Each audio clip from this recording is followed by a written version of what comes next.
Rebonjour. Pour expliquer la vidéo précédente, vous pouvez faire un document comme ça. Vous pouvez faire plus simple. Vous pouvez dire merci de me fournir toutes les explications claires, simples, dans un langage clair, simple, compréhensible par tous, ou nécessaires à ma compréhension. D'accord? Ça peut être juste ça, hein, en réponse. Donc, c'est comme un avis de courtoisie, en fait. Si vous regardez les avis de courtoisie, un avis de courtoisie est un contrat, d'accord? C'est votre contrat à vous que vous envoyez, d'accord? Parce que tout a été fermé, ok? Donc, vous envoyez votre contrat, vous êtes le proposant, et vous envoyez votre contrat à quelqu'un dont vous avez l'identité. Donc, il faut bien pouvoir identifier la personne qui se fait relais, représentant de l'État, d'un gouvernement ou d'une banque. Je vais vous relire l'objet de la... Comment ça s'appelle? De l'avis de courtoisie. La pleine responsabilité et l'imputabilité individuelle illimitée du répondant découlant de la forclusion de toutes les banques, de toutes les entités corporatives gouvernementales et de toutes les grandes corporations suite à l'enregistrement d'inscription au UCC par One People's Public Trust, OPPT. D'accord? Tout a été saisi et remis à l'humanité, au One People's Public Trust, la fiducie humaine en fait, en quelque sorte. Vous voyez ou pas?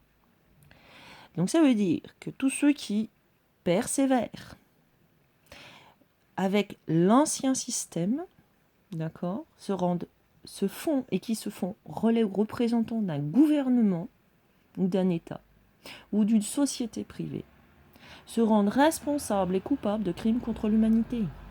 C'est ça que ça veut dire. D'accord? Donc, il y en a certains qui me disent « Tu luttes contre le système ». Je ne lutte pas contre le système. Ça, c'est faux. D'accord? Il y en a qui essayent de le faire croire à d'autres, mais ils savent que c'est faux. Je vous explique qu'il est fermé.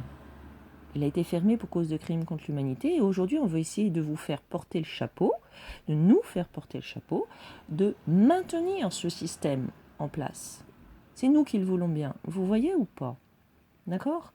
Et là, aujourd'hui, le système montre bien, les agents du système veulent montrer, voilà jusqu'où nous pouvons aller. Nous pouvons aller encore plus loin, mais quand est-ce que les gens vont arrêter avec le système?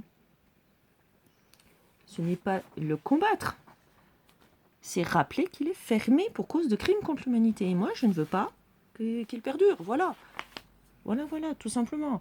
Donc vous pouvez, si vous n'avez pas d'identité pour un individu qui vous demanderait de faire un test ou de subir un vaccin, etc., faut savoir qu'ils écrivent à des sociétés fantômes. Ils écrivent à des fantômes, ils vous écrivent pas à vous. Une amende n'est pas envoyée à vous, elle est envoyée à un fantôme. Votre relevé bancaire, c'est un faux. C'est un faux, il n'est pas signé. Hein. Vous pouvez vérifier, ils ne sont pas signés. Hein. Donc, ce sont des faux qui sont envoyés à des fantômes. Ce sont des comptes fantômes, ce sont des relevés fantômes, ce sont des livres de comptes qui sont fermés, qui sont faux. Et en gros, c'est nous qui continuons avec les banques, c'est nous qui continuons avec l'euro. Donc, nous en subissons les conséquences puisque nous voulons ce système. Vous voyez le truc ou pas? Nous pouvons faire autrement, hein, largement, hein, il me semble. Donc, il faut l'identité d'une personne pour pouvoir envoyer un avis de courtoisie. D'accord? Parce que vous ne pouvez pas accuser un bâtiment, un appareil, d'accord, ou même une société, vous ne pouvez pas. Il vous faut quelqu'un qui vous veut du mal, si vous voulez. Et vous pensez qu'il vous voudrait bien du mal. Et il faut le faire cesser. D'accord? L'avis de courtoisie vous permet de le faire arrêter. Qu'il arrête ce qu'il fait. Que tout relais qui prend relais dans cette affaire va lui prendre la charge en cumul. S'il veut se faire relais. Donc c'est tout le principe de la sollicitation, de l'incitation, de la tentation. D'accord? Donc ce contrat avec une facture, vous réclamez des devoirs de réparation, vous les avertissez qu'il va y avoir des réparations s'il y a des conséquences, si on vous veut du mal, si l'individu continue de vous mentir, etc. Il y a des conséquences à sa charge. D'accord? C'est comme ça qu'on fait arrêter les poursuites, les intimidations, etc., etc. D'accord. C'est pas avec les droits universels de l'homme, hein. Là, vous persévérez dans le même système, mais mondial et féodal. Donc, euh, nous avons modifié les documents, nous avons rajouté voilà, des réceptions de sous-courrier. Oui, il faut mettre un délai, hein, vous donnez un délai de contrat, et en l'absence de réponse, ben, c'est votre contrat qui fait foi. Ça veut dire qu'ils ont accepté votre contrat. S'il n'y a aucune réponse au bout de 8 jours, ils ont accepté votre contrat. D'accord. Donc, dès la réception de ce courrier, 8 jours par exemple, hein, ou 15 jours, n'importe, pour répondre à l'entièreté de nos demandes, stopper définitivement l'entièreté de vos réclamations, mensonges, même par omission, par annulation pure et simple. D'accord. De ce que vous êtes en train de réclamer. Une réclame, c'est une publicité, c'est une propagande. Ils vous vendent un produit commercial.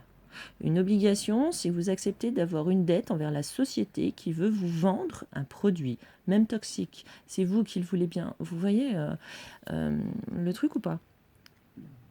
Donc, en fait,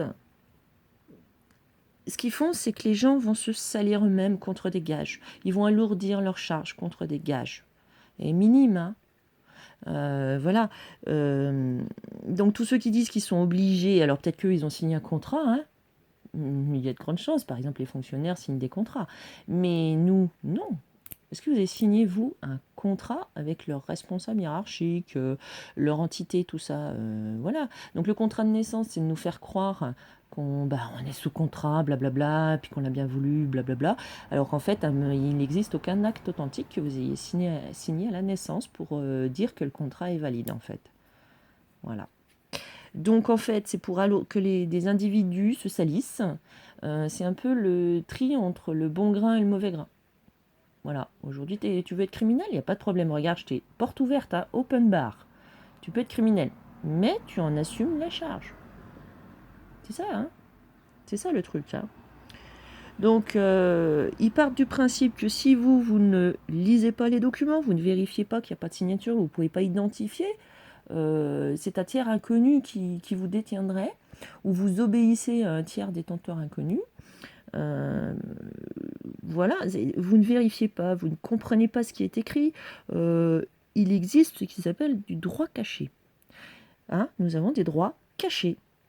Donc il part du principe que si vous ne vérifiez pas, si vous ne dites pas stop, si vous ne dites pas non, etc., c'est vous qui le voulez bien, donc c'est vous qui êtes en faute. Je ne sais pas si vous voyez comment ça fonctionne en fait. C'est là-dessus que j'essaye de vous avertir, de vous signaler tout ça. Et vous voyez bien que si vous obéissez à ces gouvernements, ils peuvent aller n'importe où là. Là, c'est open bar. D'accord. Ça ne veut pas dire que ce qu'ils font est vrai ou faux, etc. Puis dans le doute, t'abstenir. Tu t'abstiens.